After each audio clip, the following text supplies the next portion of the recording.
prontas para receber a palavra de Deus nessa noite? Amém. Eu estou pronta e eu sei que o Espírito, ele tem algo para falar, para ministrar em nossos corações. Feche os seus olhos comigo mais uma vez. Senhor Jesus, nós estamos aqui diante não de qualquer livro. Nós estamos diante da Tua palavra. A Tua palavra que é viva, que é eficaz, que cumpre o que precisa fazer. Que não seja palavras humanas, mas que seja o Teu Espírito Santo.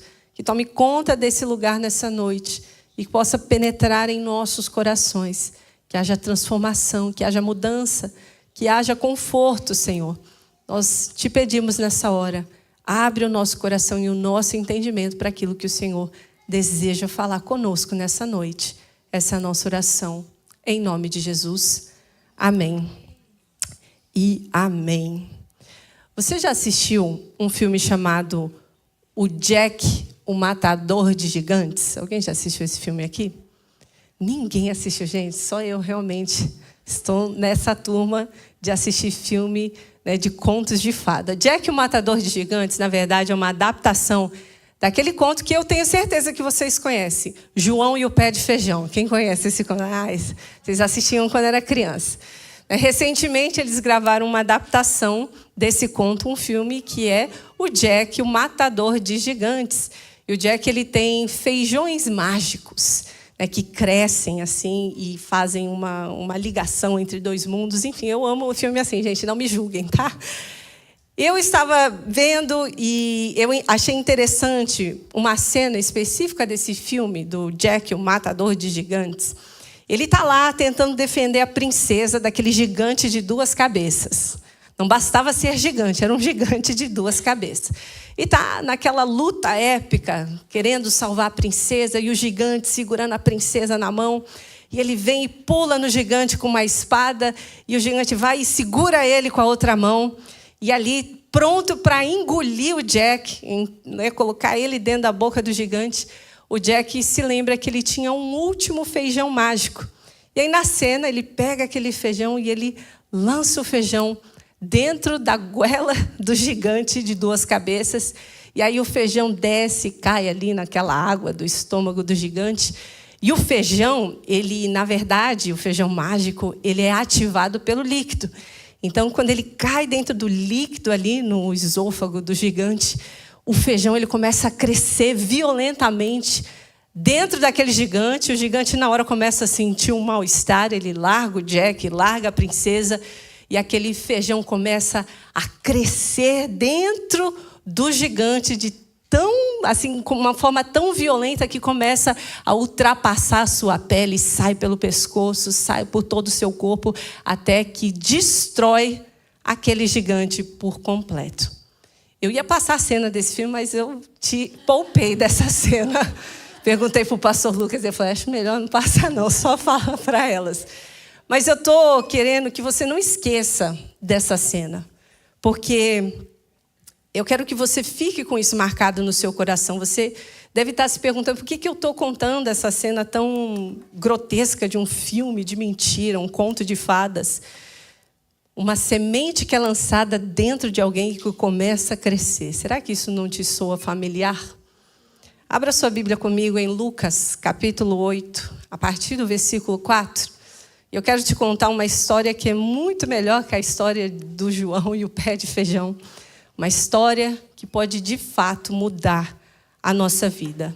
Acharam? O Evangelho de Lucas, capítulo 8, versículo 4. E diz assim a palavra de Deus. Certo dia, uma grande multidão, vinda de várias cidades, juntou-se para ouvir Jesus. E ele, Jesus, lhes contou uma parábola. Um lavrador saiu para semear. Enquanto espalhava sementes pelo campo, algumas caíram à beira do caminho, onde foram pisadas e as aves vieram e as comeram. Outras caíram entre as pedras e começaram a crescer, mas as plantas logo murcharam por falta de umidade. Outras sementes caíram entre os espinhos, que cresceram com elas e sufocaram os brotos. Ainda outras caíram no solo fértil e produziram uma colheita 100 vezes maior que a quantidade semeada. Quando ele terminou de dizer isso, Jesus declarou: quem é capaz de ouvir, ouça com atenção. E aí os seus discípulos lhe perguntaram o que a parábola significava.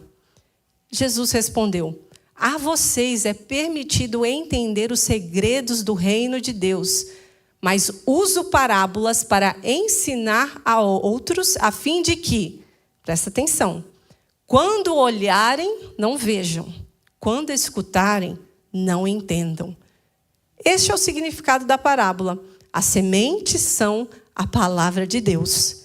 As sementes que caíram à beira do caminho representam os que ouvem a mensagem, mas o diabo vem e arranca do coração deles e os impede de crer e ser salvos. As sementes no solo rochoso representam os que ouvem a mensagem, a recebem com alegria, uma vez, porém, não têm raízes profundas. Creem apenas por um tempo e depois desanimam quando enfrentam provações. As que caíram entre os espinhos representam outros que ouvem a mensagem, mas logo ela é sufocada pelas preocupações, riquezas e prazeres desta vida, de modo que nunca amadurecem. Versículo 15. E as que caíram em solo fértil representam os que, com coração bom e receptivo, ouvem a mensagem, a aceitam e, com paciência, produzem uma grande colheita. Essa é uma passagem conhecida, já tivemos inúmeras ministrações, citações sobre ela, com certeza você já leu, você já ouviu, ou talvez seja a primeira vez. Mas o foco aqui não vai ser, mais uma vez, para você identificar que tipo de solo você é, como geralmente nós aplicamos essa passagem. Porque eu creio pela fé e eu quero que você concorde comigo. Creio na palavra profética que foi liberada sobre nós neste ano de 2026, amém? O ano da boa terra. Então, você não precisa mais se perguntar que tipo de solo você é. Eu quero que você declare junto comigo: eu sou a boa terra, amém? Portanto, minhas irmãs, compete a nós focar nessas próximas semanas no que significa ser uma mulher que tem um coração que é uma boa terra. A princípio, quando a gente ouve essa frase, o ano da boa terra, o que vem logo assim na sua mente, no seu coração? O ano da frutificação, não é verdade? Boa terra, multiplicação e bênçãos e promessas cumpridas e todas essas coisas que estão associadas a esse termo da boa terra. E de acordo com a palavra, nós já sabemos que a semente é o quê? A palavra de Deus, não é verdade? Que vem e é plantada em nosso coração e produz muitos frutos. Então, a gente logo pensa no ano da boa terra, um ano de produzir muitas coisas, produzir externamente, né? Como se a semente da palavra de Deus fosse um pó mágico que nos dá força para sermos super-heroínas. Lembra do Popeye, quando ele comia o espinafre, ele ficava forte? Às vezes a gente olha, né, para a semente, para a palavra, e a gente crê: o ano da boa terra, eu vou ser igual o Popeye, vou me alimentar dessa palavra e vou ser a mais forte da turma. Porém, contudo, entretanto e todavia, a boa terra, antes de produzir para fora, ela abre espaço para dentro. Em outras palavras, a semente, antes de romper o solo, ela abre espaço dentro da terra, não é verdade? Ela aprofunda as suas raízes. Por isso que eu citei aqui a cena do Jack, o matador de gigantes. Está fazendo sentido agora para vocês? Aquele gigante engoliu a semente. Aquele gigante somos eu e você. Credo, Carlos, você está me comparando a um monstro de 2 cabeças? Sim. Essa é a mais dura realidade que eu e você precisamos encarar. A gente gosta de se colocar no lugar de Davi, o herói. Mas a verdade é que somos Golias. Porque só existe espaço para um herói nessa história. E esse herói é Jesus. E ele é aquele que lança a semente dentro de nós. E essa semente, ela precisa crescer. Enquanto essa semente cresce, ela vai matando tudo que tem dentro de nós. Matando A velha mulher, a velha maneira de viver, a velha maneira de pensar, de agir. O velho homem precisa morrer enquanto essa semente ela cresce. Segundo as palavras do próprio apóstolo Paulo, a semente, essa semente mágica é a semente do evangelho, que não é um feijão, mas é a palavra de Deus, que abre espaço em nossos corações. E quando ela começa a crescer, ela nos mata. E aí faz sentido o que Paulo diz, pois não sou eu mais que vivo, mas Cristo vive em mim. Por isso, minha irmã, ser boa terra. Antes de você pensar naquilo que você vai produzir no ano de 2026, você precisa refletir sobre aquilo que você precisa deixar morrer dentro de você. Eu já disse isso aqui antes, essa parábola, ela não é uma parábola fatalista. Existem 4 solos, 4 tipos de pessoas. Se você nasceu terra dura, você vai morrer terra dura. Não é isso que Jesus queria nos ensinar. Não é você se encaixar em uma terra aqui e esse é o seu destino e isso você está fadado a ser assim para o resto da sua vida. Não. Enquanto eu meditava nessa palavra, Deus me mostrava uma progressão. Existem coisas que precisam morrer ao longo da nossa caminhada, para que, enfim, eu e você possamos nos tornar essa boa terra. Amém, minhas irmãs? E o primeiro passo que você precisa dar esse ano, para que você viva a plenitude dessa realidade de boa terra, é o seguinte: abra o seu coração. É uma frase tão simples, mas eu quero que você entenda que a salvação, minhas irmãs, ela é uma iniciativa de Deus. Não é sua. Foi Deus que decidiu enviar Jesus, o seu filho, para morrer numa cruz e refazer o caminho de volta a Deus. Quando Jesus ele conversa com Nicodemos ali no Evangelho de João, ele usa essa analogia, que é necessário que você nasça de novo. É necessário nascer de novo. Entenda, Jesus, ele compara a salvação a um novo nascimento, para nos mostrar exatamente isso, que a iniciativa da salvação não é minha, é dele. Vou fazer uma pergunta. Alguém aqui decidiu nascer? Levanta a mão. Você pensou, eu quero nascer, e aí você nasceu. Ou você foi fruto direto e indireto da decisão dos seus pais que decidiram ficar grávidos. Acredito que todas nós aqui estamos no mesmo grupo. Todos nós não escolhemos nascer, então não faz sentido Jesus fazer uma analogia de que é necessário que venhamos nascer de novo se fosse uma escolha nossa, porque não é. Não seria coerente, porém, aí que entra agora a nossa responsabilidade em dar uma resposta a essa iniciativa que Deus quis fazer. Ele quis nos salvar. Ele enviou o seu filho. Mas qual é a resposta que você vai dar diante daquilo que ele fez? Ele foi o responsável pelo novo nascimento, mas eu e você temos uma resposta diante dessa ação. João 3,16 diz, porque Deus amou o mundo de tal maneira que deu o seu Filho único para o quê? Todo aquele que nele crê. Todo aquele que nele crê. Existe uma resposta. Existe a iniciativa de Deus, mas existe uma resposta humana. Por isso, essa primeira lição para esse ano de 2026 é essa. Esteja com o coração aberto, minha irmã. Eu vou conectar isso com a parábola que nós acabamos de ler.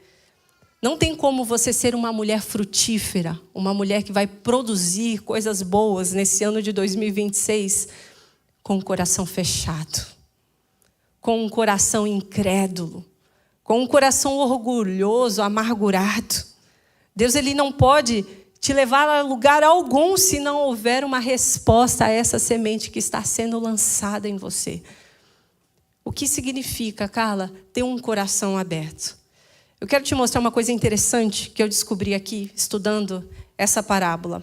A parábola do semeador, que acabamos de ler em Lucas, capítulo 8, ela aparece em 3 dos 4 evangelhos. Mateus, Marcos e Lucas.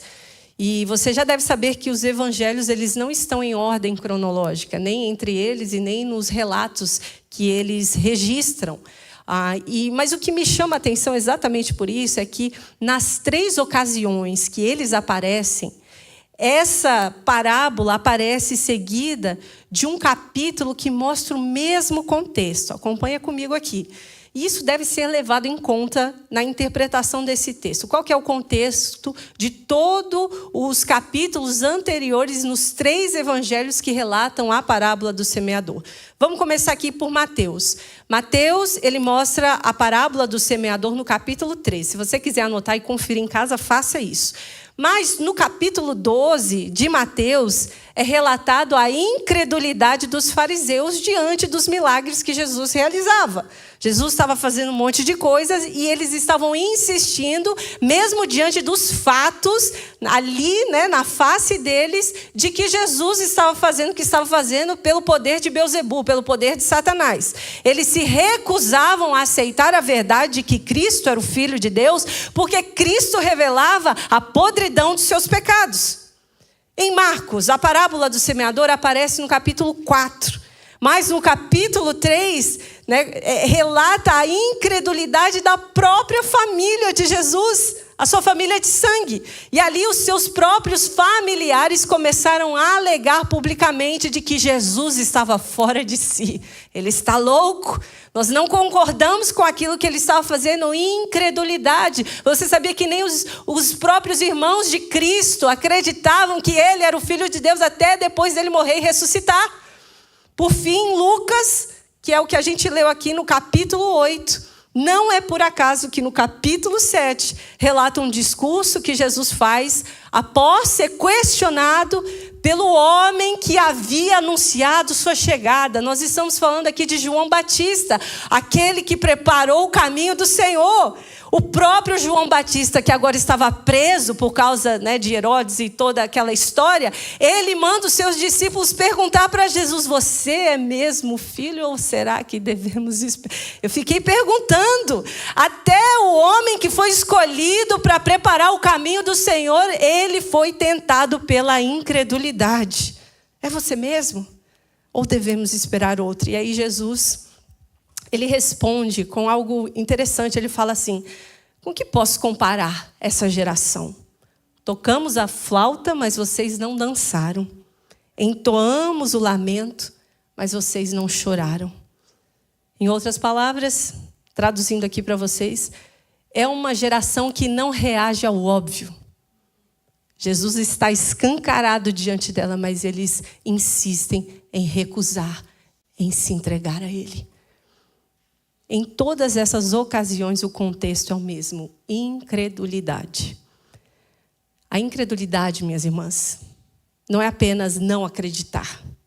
A incredulidade é um estado de coração que resiste à verdade mesmo quando existe luz suficiente para crer.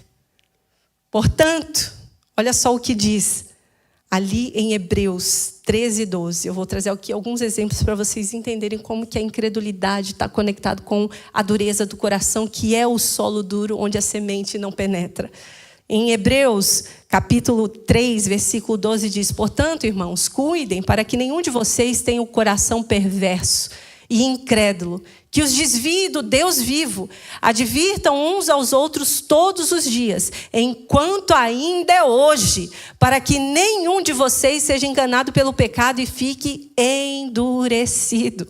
Versículo 14: porque nos tornaremos participantes de Cristo, se de fato mantivermos firmes até o fim. A confiança que nele depositamos no início, e lembre-se do que foi dito: hoje, se ouvirem a sua voz, não endureçam o coração, como eles fizeram na rebelião. Eles quem? O povo de Israel lá no deserto. O que eles fizeram? Quando foram que se rebelaram mesmo depois de terem ouvido? Não foram aqueles que saíram do Egito conduzidos por Moisés? E quem deixou Deus irado durante 40 anos? Não foi o povo que pecou e cujos corpos ficaram no deserto? E a quem Deus se dirigiu quando jurou que jamais entraria em seu descanso? Não foi ao povo que lhe desobedeceu? Vemos, portanto, que não puderam entrar no descanso por causa da sua incredulidade. O autor, ele fala do povo no deserto, que mesmo diante de tantos milagres, gente, nós estamos falando de um povo que viu o mar se abrir diante dos seus olhos, que viu pão descer do céu, que viu água saindo da rocha, um povo que via suas roupas, né, se multiplicarem, os seus sapatos, um povo que viu e testemunhou milagres. Mas não é só o povo de Israel ali no deserto que sofreu por essa tentação da incredulidade. O povo na época de Jesus também, em Marcos 6, 1 a 6, em João 12, 37, ele diz o seguinte: apesar de todos os sinais que Jesus havia realizado, não creram nele. E aconteceu conforme o profeta Isaías tinha dito: Senhor, quem creu em nossa mensagem? Quem o Senhor revelou seu braço forte? Mas o povo não podia crer, porque Isaías também disse: o Senhor cegou os seus olhos e endureceu o seu coração, para que seus olhos não vejam, seu coração não entenda, e não se voltem para mim e não permitam que os cure. E aí agora sim, Marcos 6, versículo 1, Jesus deixou essa região, voltou com seus discípulos para Nazaré, onde tinha morado. E aí no sábado seguinte ele começou a ensinar na sinagoga. E muitos dos que o ouviam se admiravam e perguntavam: de onde vem tanta sabedoria para poder realizar esses milagres? Esse Jesus aí não é o carpinteiro, filho de Maria, irmão de Tiago, José, Judas e Simão? Suas irmãs não moram aqui entre nós? E se sentiram ofendidos. Então Jesus disse: um profeta recebe honra em toda parte, menos na sua cidade, entre os seus parentes, na sua própria família. E por isso não pôde realizar milagres ali. Existia familiaridade, existia provas, existia evidências, mas não existia abertura. Coração duro. Abra o seu coração, minha irmã. A Bíblia em nenhuma parte vai dizer que Deus endureceu o coração de ninguém. Porém diz que aqueles que insistiram em endurecer o próprio coração diante de tantas evidências foram largados à sua própria incredulidade. E é por isso que Jesus faz essa citação em todas as vezes que a parábola do semeador é contada. A citação de Isaías: cumpre-se desse modo a profecia de Isaías: quando ouvirem o que digo, não entenderão. Por quê? Porque se recusaram a aceitar a verdade que estava estampada diante dos seus olhos. O coração desse povo está endurecido. Ouvem com dificuldade, têm os olhos fechados, de modo que os seus olhos não veem, seus ouvidos não ouvem, o seu coração não entende, não se voltam para mim e nem permitem que eu os cure. Você percebe como que tudo isso está conectado à incredulidade. O coração endurecido é fruto da incredulidade.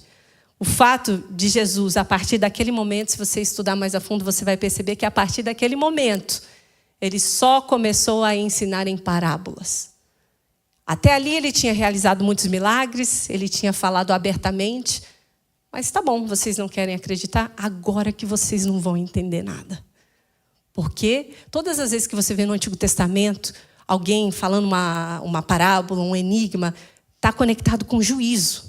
Então, o fato de Jesus aqui decidir, a partir daquele momento, começar a ensinar em parábolas, estava representando o juízo sobre a incredulidade daquele povo. Você lembra de Davi, quando foi confrontado por Natã? Como é que Natã confronta Davi?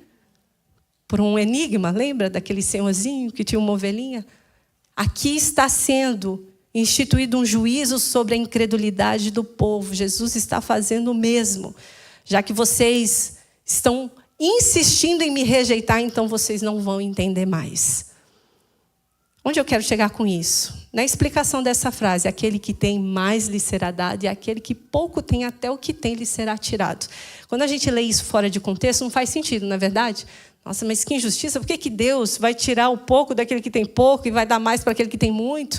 Mas é sobre resistência, é sobre coração fechado. Quanto mais você se abre para Deus, mais Ele derrama sobre você. Mas quanto mais você insiste em negar que existe um Deus que está no controle da sua vida e das suas circunstâncias, mais você vai estar distante, mais você vai caminhar incrédula, mais você vai estar com seu coração endurecido.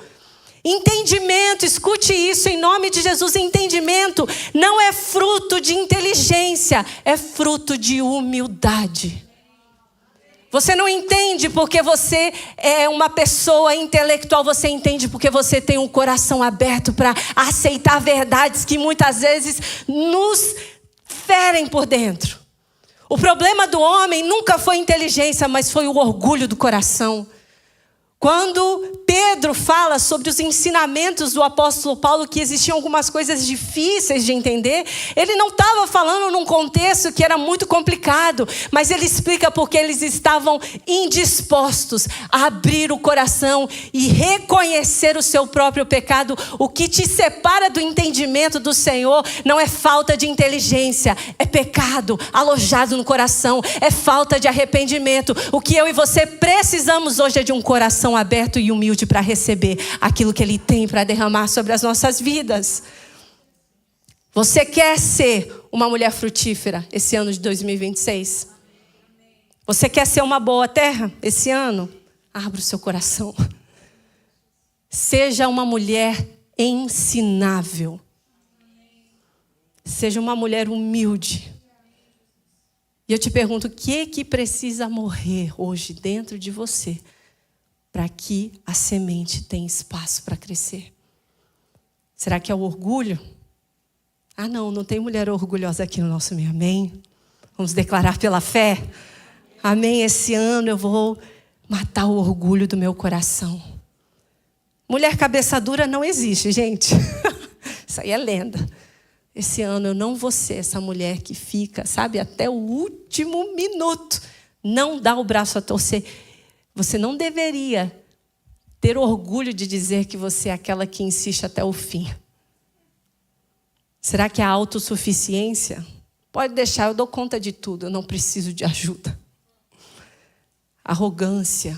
Minhas irmãs, o que precisa morrer dentro do seu coração para que a semente possa crescer?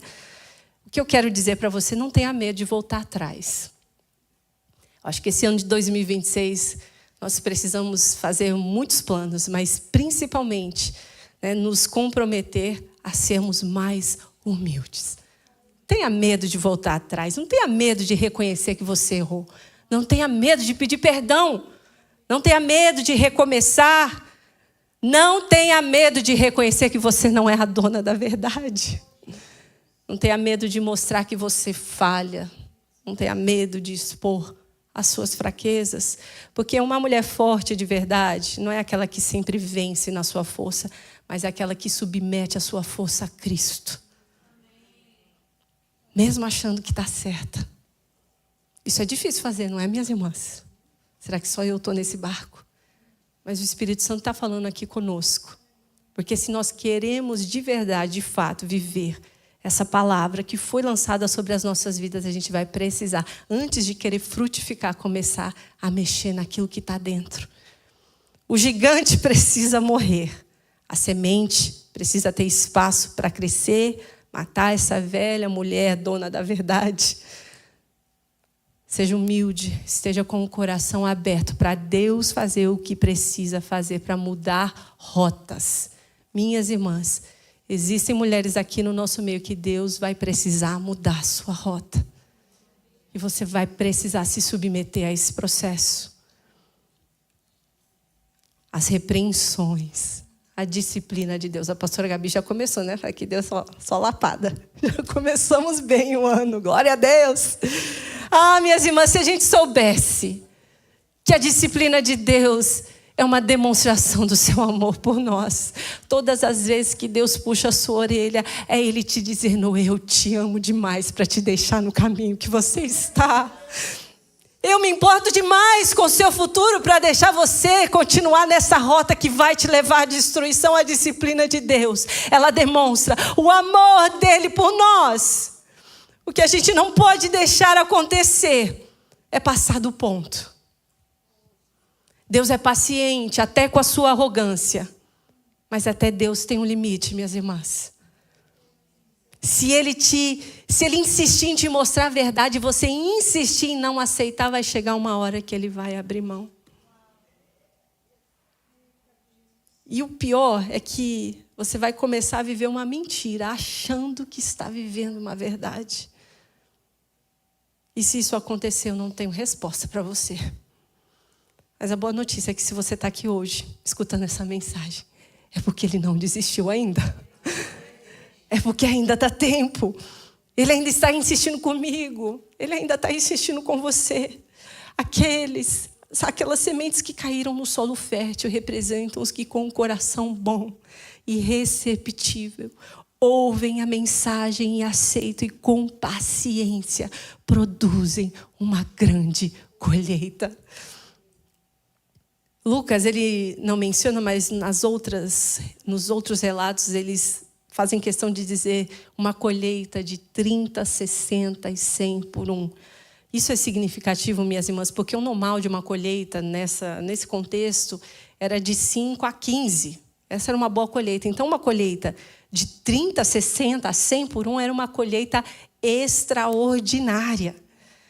O que eu quero dizer com isso? Aquilo que Deus pode fazer na sua vida e através da sua vida vai além do que é possível aos olhos humanos.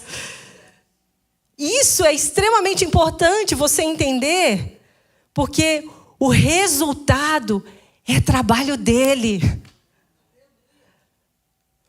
O futuro é por conta dele, minha irmã. A colheita que você vai desfrutar é mérito dele. É uma colheita sobrenatural. Portanto, a segunda e última lição, e eu termino por aqui. O seu foco não deve ser a colheita, o seu foco deve ser o solo. Deus não te chamou para se preocupar com a colheita. Ele te chamou para cuidar do solo. O nosso problema é que a gente perde tempo demais focado no resultado, no objetivo, na colheita, nos sonhos, no resultado final, quando a Bíblia claramente nos ensina que isso não é responsabilidade nossa. Você não tem controle do seu futuro. A parte que Ele deixa para nós tomarmos conta não é da produção da colheita, mas do preparo do solo. Vocês estão me entendendo? Perceba, a frutificação nessa parábola, ela não é boa ou ruim, dependendo da semente ou do semeador. Ou grande e pequena por causa disso, mas o resultado da colheita está diretamente ligado à condição do solo. Você vê ali, o solo rochoso cresce, mas morre rápido porque não tem profundidade. O solo com espinhos, ele cresce, mas morre porque está sufocado ali pelos espinhos. Mas o solo fértil, ele cresce e multiplica uma colheita sobrenatural. E qual que é o fator comum que muda os resultados nessa equação? O solo. Portanto, não há nada de errado nem com a semente, nem com o semeador. O que muda o resultado é o solo. Portanto, o seu foco não deve ser onde você vai chegar nesse ano de 2026 ou o que você vai conquistar. Quem toma conta desse departamento se chama a vontade boa, perfeita e agradável do Senhor. O teu departamento é cuidar do solo do teu coração, minha irmã. O seu maior objetivo esse ano não é sobre onde você vai chegar, mas sobre quem você está se tornando. E pensando sobre esse solo, que foi a ilustração que Jesus nos deu, precisamos de 3 categorias de fatores essenciais para que um solo se torne fértil. Eu termino com isso, com 3 lições práticas para nós, para esse ano de 2026. Para um solo ser fértil, ele precisa de fatores físicos, partículas bem agregadas, espaço entre elas, textura equilibrada. Precisa de fatores biológicos, micro-organismos, capacidade de armazenar água e nutrientes, e fatores químicos, que é um pH equilibrado, nutrientes e ausência de elementos tóxicos. Em resumo, o solo bom é fértil porque tem vida, equilíbrio e profundidade. Ser uma boa terra, minha irmã, vai te dar trabalho. Você pode falar para essa mulher que está do seu lado, vai dar trabalho. Mas fala para ela também, vai valer a pena. Quantas estão prontas para trabalhar nesse solo esse ano, amém? Quero traduzir vida, equilíbrio, profundidade. Em primeiro lugar, vida com Deus. Seu coração ele precisa sustentar raízes profundas, fornecer água e de forma constante e equilibrada. Vida com Deus. Invista seu tempo com o Senhor. Não é sobre frequentar a igreja, não é sobre práticas religiosas, é sobre vida, é sobre alimento, é sobre aquilo que te sustenta. A palavra de Deus, ela ilumina, ela corrige, ela fortalece. Jeremias 15:16. Quando descobri tuas palavras, devorei-as. É o meu alimento, são alegria, dão prazer ao meu coração, porque pertenço a ti. A comunhão com Deus também não é só ler a Bíblia, mas é ter tempo de oração, de intimidade. Salmo 63, 1-5 é tão lindo, onde o salmista diz: Deus, tu és meu Deus. Não é apenas o Deus criador, é o meu Deus. E eu te busco de todo o coração. Não é de qualquer jeito, é de todo o coração. A minha alma tem sede de ti, todo o meu corpo anseia por ti. Nessa terra seca, exausta e sem água, eu te vi em teu santuário, contemplei teu poder e tua glória, e teu amor é melhor que a própria vida. Precisamos nesse ano de 2026 buscar intimidade na presença de Deus. Mais alegria do que ir viajar, do que sair com as suas amigas, do que desfrutar os seus filhos e a sua casa. É passar tempo com o Senhor, o amado das nossas almas. E também a obediência nutre a nossa alma também. Ali em João 4:34, meu alimento consiste em fazer a vontade daquele que me enviou. Quando você se submete ao Senhor, quando você o obedece, mesmo quando você não quer, você está alimentando a sua alma, você está alimentando aquilo que te sustenta. Comunhão com o corpo de Cristo. Não dá para ser igreja isolado dentro de casa. Nós precisamos ser edificadas umas com as outras. Lá em Atos 2:42, todos se dedicavam de coração ao ensino, à comunhão e ao partir do pão. Existe então a palavra de Deus, existe oração e presença, existe obediência, existe comunhão. É dessa forma que você tem vida com Deus. Invista o seu tempo preparando o solo do seu coração. Cultive o solo do seu coração para que você se torne essa terra fértil. Eu poderia vir hoje falar muitas palavras de encorajamento, palavras que você vai ter o melhor ano da sua vida. E é muito bom ouvir tudo isso. Mas se a palavra ela não nos move a um lugar de mudança, são apenas palavras. E você vai vir aqui, vai se emocionar e vai voltar para a sua mesma e velha vida. A palavra não tem espaço para crescer, para nos transformar. Por isso, o que precisa morrer dentro de você para que haja espaço para Deus? Para que o seu coração se torne um terreno fértil. Tem mais do que você veio buscar aqui, minha irmã. Aquilo que Deus tem para mim e para você é muito maior do que aquilo que nós estamos buscando. A gente está buscando bênção, a gente está buscando resposta, a gente está buscando tudo quanto é coisa, mas Ele tem mais do que aquilo que nós viemos buscar. Você lembra da mulher samaritana? Ah, se você soubesse com quem você está falando. Ah, se você soubesse que se você bebesse da água que eu tenho para te dar, você nunca mais precisaria voltar nesse poço. O problema é que a gente continua indo para o poço que um dia nós tomamos a água, mas no dia seguinte voltamos a ter sede. Mas se hoje você voltar aos olhos para aquele, o autor e consumador da sua fé, você vai experimentar de uma água que vai sair de dentro, e uma água de uma fonte que não cessa, que preenche a nossa alma como nada nessa vida ou nesse mundo pode fazer. Equilíbrio. Segunda coisa, seja uma mulher intensa no que você faz, mas seja uma mulher prudente na sua intensidade, na sua constância. Equilíbrio não é uma virtude de um temperamento específico, mas é algo que nós aprendemos quando nós nos submetemos ao senhorio do Espírito Santo na nossa vida. Aprender a não ceder aos exageros da nossa alma e do nosso coração. 1 Coríntios 6:12, Paulo diz: tudo me é permitido, mas nem tudo me convém. Tudo me é permitido, mas não devo me tornar escravo de nada.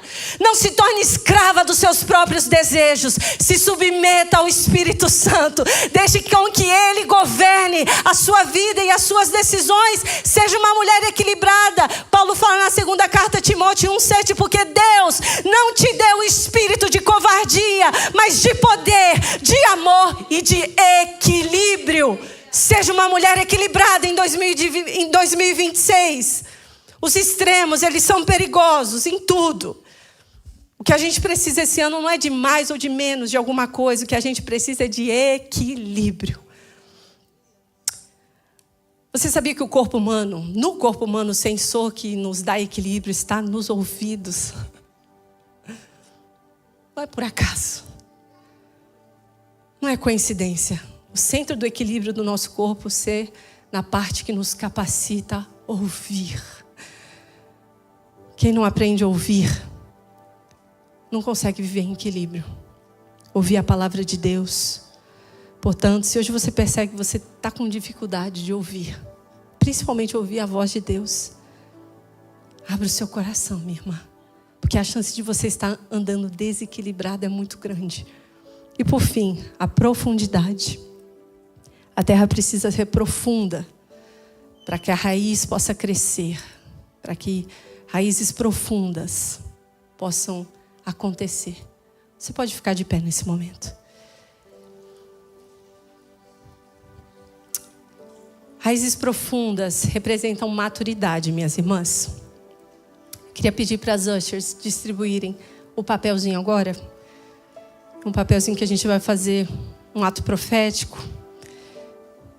Mas antes de você se dispersar nisso, só recebe o papelzinho e espera que eu vou explicar o que a gente vai fazer. Qual que é a função de uma raiz profunda, minhas irmãs? É sustento e nutrição, não é? A raiz que sustenta a planta, quando bate os ventos, quando vem a tempestade, é a raiz que segura a planta no lugar que ela está, não é verdade? A raiz também ela é responsável pela nutrição da planta, absorver os nutrientes, a água, para a sobrevivência dessa planta. A maturidade, minhas irmãs, nos manterá firmes nesse ano de 2026. Mesmo diante de tempestades, mesmo diante de desafios. Uma mulher que é levada facilmente, por uma tempestade, ela demonstra imaturidade, superficialidade. Nós precisamos ser maduras esse ano de 2026. Maduras em quê, Carla? Maduras nas nossas convicções, não nas nossas opiniões. Quais convicções? As convicções que a palavra de Deus nos traz. Se Deus disse que vai acontecer, se Deus falou, não são as circunstâncias que vão impedir. Uma mulher madura é aquela que não se move pelas suas circunstâncias, mas é aquela que crê na palavra que foi liberada a ela. Então uma mulher madura, ela até sofre o peso das tempestades, mas ela não desiste. Ela não desiste, porque as suas convicções estão enraizadas numa terra boa, uma terra fértil. A maturidade, segundo o apóstolo Paulo, é viver não para ficar reivindicando os seus direitos, mas para aprender a diferenciar o bom do melhor. Eu acho que essa é a nossa maior dificuldade. Não é difícil você diferenciar o ruim do bom. É difícil você diferenciar o bom do melhor, não é verdade? Vencer uma briga é bom? É. Mas abraçar o prejuízo para não envergonhar Cristo é melhor. Ir para a igreja é bom? É. Mas ter um relacionamento verdadeiro com Deus é melhor. Ler a Bíblia é bom? É, muito bom ler a Bíblia. Mas praticar aquilo que lê é muito melhor. Portanto, minhas irmãs, o alvo esse ano não é o resultado. O alvo é o solo. O alvo é o teu coração. Perceba que a palavra lançada sobre nós esse ano não foi o ano da colheita sobrenatural. A palavra foi o ano da boa terra. É um ano que Deus está nos chamando para olhar para dentro. E eu termino aqui. O que nós estamos fazendo por essa terra? Lembra do gigante. A semente, antes de crescer para fora, ela mata aquilo que está dentro. Que precisa morrer para que a terra seja boa. Eu queria que você pegasse esse papel nesse